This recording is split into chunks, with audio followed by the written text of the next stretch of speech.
So hello guys, welcome back to the channel. तो आज हम एक्सप्लेन करेंगे 2004 में रिलीज हुई movie P S. Movie start होते ही हम देखते हैं हमारी मूवी की मेन कैरेक्टर लुइस को। लुइस एक 39 इयर्स ओल्ड ब्यूटीफुल वुमन है जो कि कोलंबिया यूनिवर्सिटी ऑफ आर्ट्स के एडमिशन ऑफिस में काम करती है। अगले सीन में हम लुइस को उसके एक्स हस्बैंड पीटर के साथ देखते हैं। दरअसल काफी साल पहले उन दोनों का डाइवोर्स हो चुका है, लेकिन वो अभी भी एक दूसरे के काफी अच्छे दोस्त हैं। अगले दिन ऑफिस में बोर होने के बाद लुइस अपनी दोस्त मिसी को फोन करती है। मिसी लुइस को बताती है कि उसका रिच हस्बैंड मार्क्यूस उसे इग्नोर करने लगा है और अब वो किसी और के साथ एक सीक्रेट अफेयर चलाने के बारे में सोच रही है। वो साथ ही लुइस से ये भी कहती है कि मैं तुम्हारी तरह नहीं हूँ। ये सुनने के बाद लुइस काफी अकेलापन महसूस करने लगती है। तभी उसे ऑफिस में एक एडमिशन लेटर मिलता है जिसके ऊपर लिखा था एप्स कोड। दरअसल लुइस हाई स्कूल में एक लड़के को बहुत पसंद करती थी और उसका नाम भी एप्स कोड था, लेकिन 20 साल पहले एक एक्सीडेंट में उसकी मौत हो गई। अब लुइस उस लेटर को ओपन करने के बाद उस लड़की एप्स कोड को फोन करती है और उसे कहती है कि मैं कोलंबिया आर्ट्स यूनिवर्सिटी के एडमिशन ऑफिस से बात कर रही हूँ। साथ ही वो एप्स कोड से ये भी पूछती है क्या तुम अपने लेटर में अपनी स्लाइड्स डालना भूल गए थे। एप्स कोड के हाँ कहने पर लुइस उसे कहती है कि मंडे को मैं तुम्हारा इंटरव्यू लेने वाली हूँ, तो तुम अपनी स्लाइड्स को भी अपने साथ ले आना। दरअसल ये इंटरव्यू तो एक बहाना है, असल में तो लुइस एप्स कोड से मिलना चाहती थी। इन सब के बाद लुइस अपनी मॉम से मिलने उनके घर चली जाती है, जहाँ पर वो स्कूल वाले एप्स कोड के दिए हुए गिफ्ट्स को देखती है। यहाँ पर लुइस अपने भाई सैमी से भी मिलती है, लेकिन वो अपने भाई को बिल्कुल भी पसंद नहीं करती थी।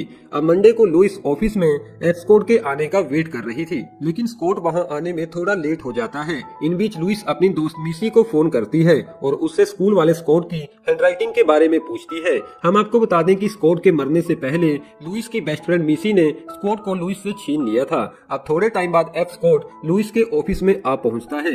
यहाँ पर लुइस उसे देखते ही काफी हैरान हो जाती है, क्योंकि वो दिखने में और उसके बात करने का तरीका बिल्कुल पुराने स्कॉट जैसा ही था। इंटरव्यू खत्म होने के बाद लुइस स्कॉट से कहती है कि चलो हम कहीं बाहर चलते हैं, जहाँ पर मैं तुम्हें यूनिवर्सिटी के बाकी के रूल्स को भी समझा दूंगी। स्कॉट के एग्री करने के बाद लुइस स्कॉट को लेकर अपने घर चली जाती है। यहाँ पर स्कॉट लुइस से कहता है कि मैं तुम्हारी पेंटिंग बनाना चाहता हूँ, और साथ ही वो लुइस को टच करने लगता है। एक दूसरे के काफी ज्यादा करीब आने के बाद उन दोनों के बीच कुछ रोमांटिक सीन भी क्रिएट होते हैं। लुइस इन मोमेंट्स को काफी ज्यादा एंजॉय करती है, क्योंकि उसका अकेलापन अब दूर होने लगा था। जिसके बाद स्कॉट अपनी मॉम को फोन करता है और उन्हें कहता है कि मेरा इंटरव्यू पूरा हो चुका है, मैं जल्द ही घर वापस आ जाऊंगा। लुइस स्कॉट से कहती है कि मुझे प्रॉमिस करो कि तुम कल रात मुझसे फिर से मिलोगे। जिसके बाद स्कॉट शावर लेने चला जाता है और लुइस वापस अपने ऑफिस में चली जाती है। यहाँ पर हम देखते हैं कि लुइस अब काफी खुश है, जिससे मिसी को भी लुइस पर शक होने लगता है कि शायद लुइस किसी लड़के को डेट कर रही है।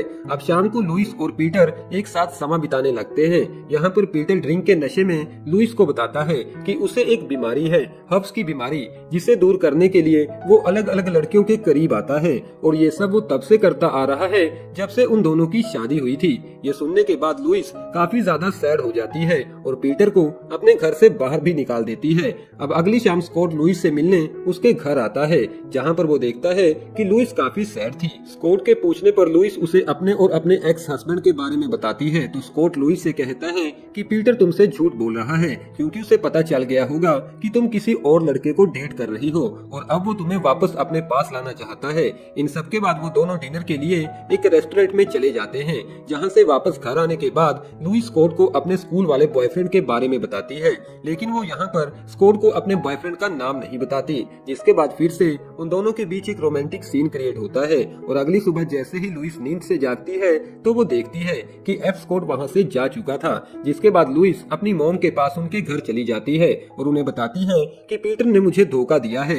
लुइस इसके बारे में अपने भाई सैमी से भी बात करती है, क्योंकि वो पीटर का काफी अच्छा दोस्त है। लेकिन यहाँ पर सैमी लुइस से कहता है कि मैं इन सब में तुम्हारी मदद नहीं कर सकता, तुम्हें खुद ही इस मैटर को हैंडल करना होगा। जिसके बाद लुइस उस होटल रूम में चली जाती है जहाँ पर मिसी रुकी हुई थी। यहाँ पर मिसी लुइस से कहती है कि तुमने मुझे उसके बारे में क्यों नहीं बताया, मेरा मतलब एप्स कोड के बारे में। लुइस कहती है हाँ, लेकिन वो एप्स कोड नहीं है। तो मिसी कहती है कि मुझे लगता है एप्स कोड पुनर्जीवित हो चुका है, क्योंकि उसकी आवाज बिल्कुल एप्स कोड जैसी थी। लुइस के पूछने पर मिसी बताती है कि जब मैंने तुम्हारे घर पर फोन किया तो वो फोन एप्स कोड ने उठाया था, जहाँ पर मेरी पहली बार स्कॉट से बात हुई। एक पल के लिए तो मुझे ऐसा लगा कि शायद स्कॉट दोबारा जिंदा हो चुका है। मिसी साथ ही लुइस को ये भी बताती है कि मैं एप्स कोड से मिल भी चुकी हूँ और वो तुम्हारे बारे में काफी सवाल पूछ रहा था। लुइस मिसी से पूछती है कि कहीं तुमने उसे स्कूल वाले एप्स कोड के बारे में तो कुछ नहीं बताया। मिसी कहती है नहीं, मैंने उसे स्कूल वाले कोड के बारे में कुछ नहीं बताया। यहाँ पर लुइस मिसी से काफी जेलस फील कर रही थी क्योंकि उसने पहले भी एप्स कोड को उससे छीन लिया था और अब वो फिर से वैसा ही कर रही है। अब लुइस गुस्से में वहाँ से जाती हुई मिसी से कहती है कि मैं स्कोर को सब कुछ सच सच बता दूंगी। आगे हम देखते हैं कि एप्स कोड पहले से ही लुइस का इंतजार कर रहा था। लुइस के पूछने पर स्कोर कहता है कि मिसी ने मुझे कॉल कर बोला था कि तुम किसी इम्पोर्टेंट मैटर पर मुझसे बात करना चाहती हो। तो यहाँ पर लुइस स्कोर को स्कूल वाले स्कोर के बारे में बताती है जो कि दिखने में और उसकी हरकतें भी बिल्कुल तुम्हारे जैसी थी। तो एप्स कोड लुइस से पूछता है कि तुम्हें क्या लगता है मैं वही लड़का हूँ जो मरने के बाद दोबारा जिंदा हो गया। तो यहाँ पर लुइस एप्स कोड पर काफी ज्यादा गुस्सा हो जाती है, जिसके बाद एप्स कोड वहाँ से चला जाता है। वापस घर आने के बाद लुइस देखती है कि पीटर घर पर उसका इंतजार कर रहा था। यहाँ पर पीटर लुइस को बताता है कि मैंने उस दिन जो कुछ भी बोला था वो सब कुछ झूठ बोला था ताकि मैं तुम्हें अपने पास ला सकूं। अगली सुबह स्कॉट लुइस के घर आता है जहाँ पर वो पीटर को देखता है और लुइस पर गुस्सा होने लगता है। पीटर को कुछ समझ नहीं आ रहा था तो लुइस पीटर को वहाँ से जाने के लिए बोलती है, जिसके बाद स्कॉट लुइस से कहता है कि मैं तो तुम्हारी वजह से पूरी रात सो नहीं पाया और तुम यहाँ पर आराम से अपने एक्स हस्बैंड के साथ एंजॉय कर रही हो। तो लुइस उसे कहती है कि कल रात हमारे बीच कुछ नहीं हुआ। जिसके बाद एप्स कोड कहता है अच्छा तो तुम मेरे साथ ब्रेकअप करना चाहती हो और सच तो ये है कि तुम मुझे नहीं बल्कि मुझ में दिखने वाली तुम्हारे उस पुराने बॉयफ्रेंड की शैडो से प्यार करती हो। और मेरा नाम एप्स कोड नहीं बल्कि फ्रांसिस स्कॉट है, लेकिन सभी लोग मुझे एप्स कोड बुलाते हैं। एक बात और, कल रात तुमसे परेशान होकर मैं मिसी के पास चला गया था। इन सब के बाद लुइस मिसी के पास जाकर उसे कहती है कि कल रात तुम दोनों के बीच क्या हुआ। तो मिसी लुइस को सब कुछ सच सच बता देती है और साथ ही लुइस को एडवाइस देती है कि तुम्हें लाइफ को कॉम्प्लिकेटेड बनाने की जगह उसे एंजॉय करना चाहिए। जिसके बाद लुइस पूरी तरह से चेंज हो जाती है और काफी खुश रहने लगती है। लुइस पीटर से कहती है कि हम दोनों कभी भी एक नहीं हो सकते, तुम्हें इसे एक्सेप्ट करना ही होगा। जिसके बाद लुइस एप्स कोड को उसका ज्वाइनिंग लेटर देती है और उसे कहती है कि यूनिवर्सिटी ने तुम्हारे काम को देखते हुए तुम्हें दिया है। जिसके बाद आखिर में वो दोनों एक दूसरे को किस भी करते हैं और अपने रिलेशनशिप को कंटिन्यू रखते हैं, जहाँ पर हमारी ये मूवी खत्म हो जाती है।